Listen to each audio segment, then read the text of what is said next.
Welcome to this BHHS Drysdale Properties exclusive video tutorial. Today we'll be going over the process of creating a rule in Outlook 2013. If you use Outlook 2010, this tutorial might prove useful for you as well. Let's start by opening up Outlook and clicking File in the top left corner. The last of our three options in the Info tab is Manage Rules and Alerts. A pop-up window appears and we then click New Rule. There are three different types of rules: the Stay Organized rules, the Stay Up to Date rules, and the Start from a Blank Rule rules.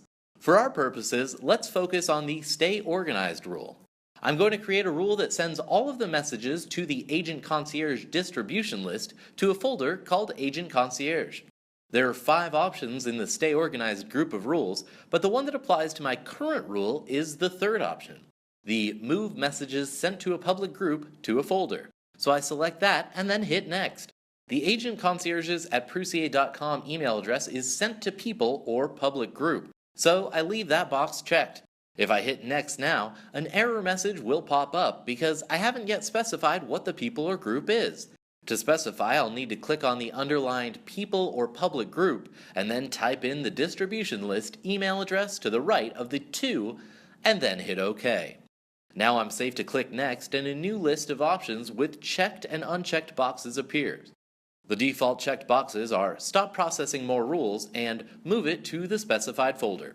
You would leave Stop Processing More Rules if you want this to be the only rule that applies to the sender.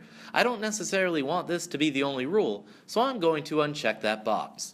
I will, however, leave the Move it to the specified folder box checked. Again, if I hit Next now, I'll get an error message. I click on the word Specified and then specify my folder. In my case, I'll create a new folder for this rule. Are there any exceptions for my rule? Not in my case, but there are plenty of options, so be sure to explore them all before deciding to advance. The final steps are specifying a name for this rule and setting up the rule options.